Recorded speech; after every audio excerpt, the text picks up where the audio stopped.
Bom dia, alunos! Vamos ver hoje, através de gráficos, as variações da taxa de fotossíntese.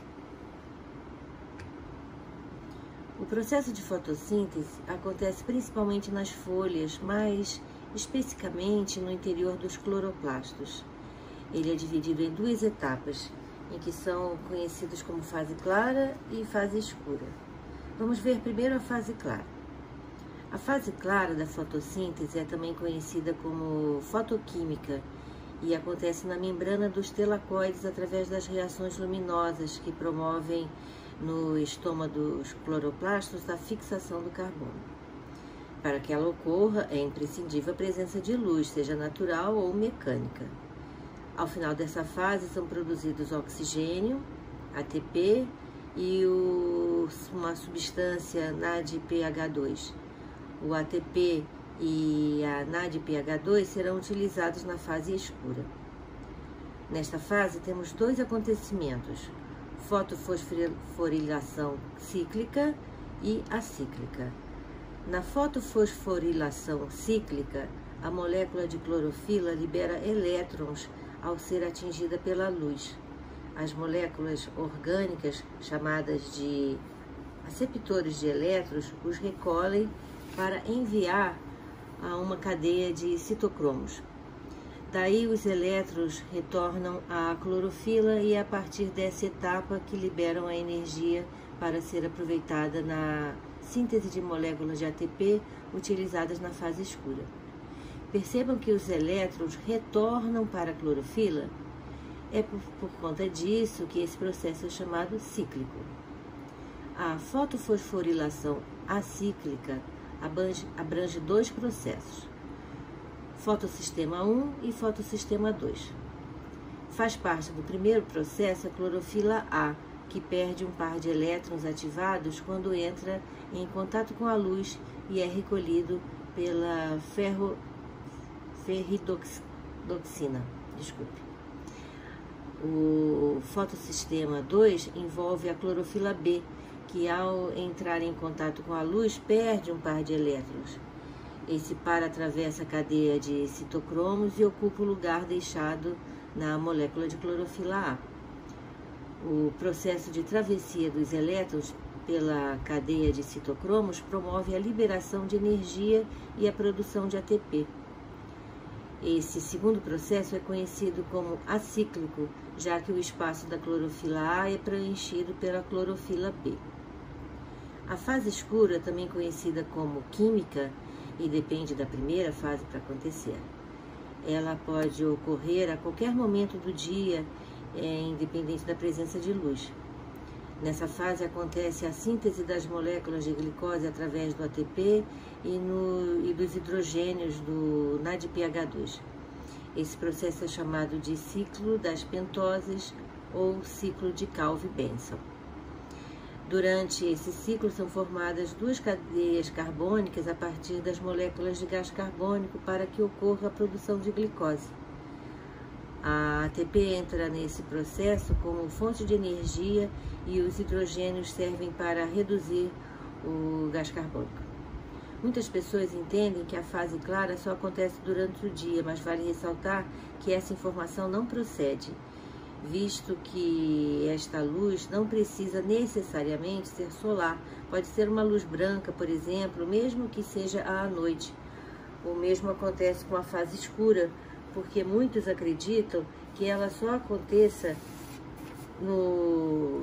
à noite, por causa do seu nome, mas na verdade seu nome é dado apenas quando não há necessidade de luz, porque ela não há necessidade de luz, né, para que ela aconteça. O processo de fotossíntese abrange os elementos luz, gás carbônico e água. Ao unir esses elementos, ocorre a produção de glicose e do oxigênio, sendo um dos processos mais importantes para a sobrevivência de vida na Terra. Vamos ver como a temperatura afeta a taxa de fotossíntese, ok? Plantas mantidas em condições ideais de luminosidade e de concentração de gás carbônico na atmosfera aumentam a taxa de fotossíntese à medida que aumenta a temperatura ambiental até mais ou menos 45 graus Celsius. E a partir desse limite, o aumento de temperatura causa uma drástica redução, não apenas na fotossíntese, mas também na maioria das reações vitais. E isso acontece porque as enzimas celulares sofrem desnaturação em temperaturas altas. Então, analisando o gráfico, vemos que a taxa de fotossíntese sobe até uma temperatura considerada ótima e aí depois começa a descer se a temperatura começa a subir.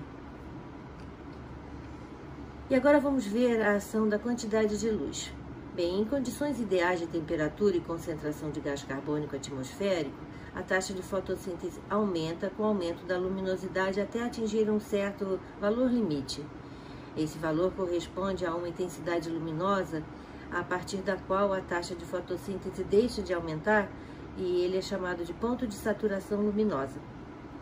A clorofila absorve mais eficientemente luz com comprimento de onda correspondente ao azul, ao violeta e ao vermelho e praticamente não absorve luz verde.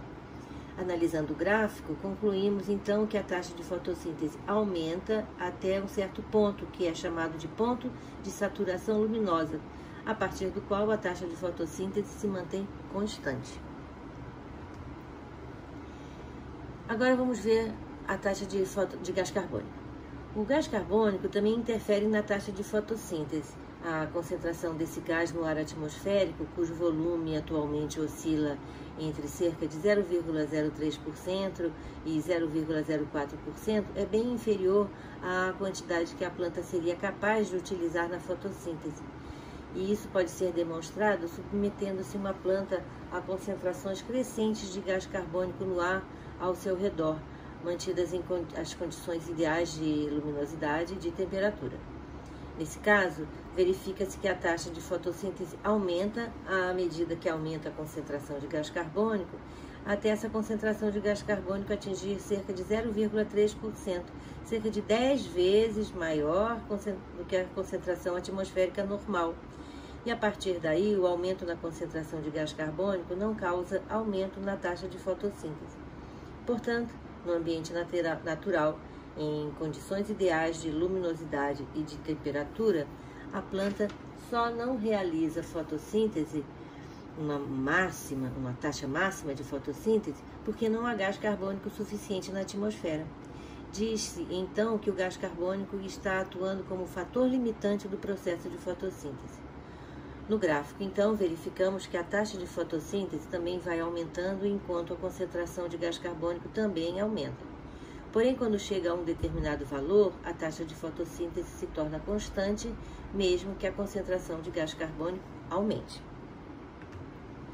Agora vamos analisar o gráfico que relaciona a taxa de fotossíntese com a taxa de respiração do vegetal.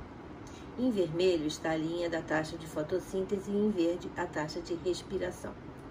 Primeiramente, queria ressaltar que muita gente fala uma bobagem do tipo: a fotossíntese é a respiração da planta, ou de dia a planta faz fotossíntese e de noite ela respira. Nada disso. Como todo ser aeróbico, as plantas também respiram, isso é, consomem oxigênio e liberam gás carbônico. E assim, através da respiração celular, elas conseguem energia para realizar todas as suas atividades durante as 24 horas do dia, durante a sua vida inteira. O que varia é a taxa de fotossíntese, que aumenta proporcionalmente à taxa de luz disponível até uma determinada quantidade de luz, aí se torna constante. Nesse quadro, então, nós vemos o termo ponto de compensação luminosa, que é quando a taxa de fotossíntese e respiração se equivalem e a planta não realiza trocas gasosas com o ambiente. Isso porque todo o gás oxigênio liberado pela fotossíntese está sendo utilizado na respiração e todo o gás carbônico produzido na respiração está sendo utilizado na fotossíntese.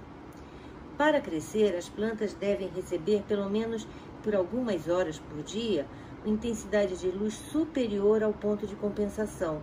Caso contrário, não haverá matéria orgânica disponível para ela crescer.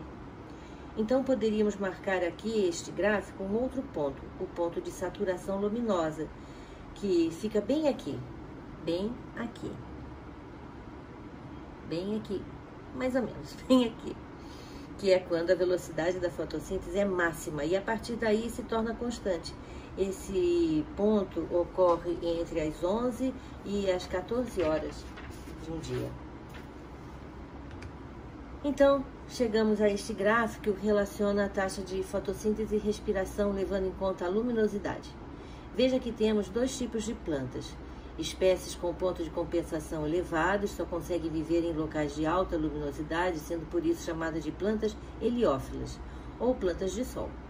Já espécies com ponto de compensação luminosa mais baixo necessitam de intensidades menores de luz e podem viver em ambientes sombreados, sendo por isso chamadas de plantas umbriófitas, ou plantas de sombra. Vejam que os pontos de compensação fóticos são diferentes nas diferentes plantas também. São exemplos de plantas de sol a babosa, a begônia, os cactos e as cicas, o hibisco e a azaleia também, sendo a espada de São Jorge uma das mais resistentes ao sol. E são exemplos de plantas de sombra, a jiboia, a peperônia e o ficus. Como dizem, são plantas que gostam de sombra e água fresca. Bem, alunos, por hoje é só e até a próxima.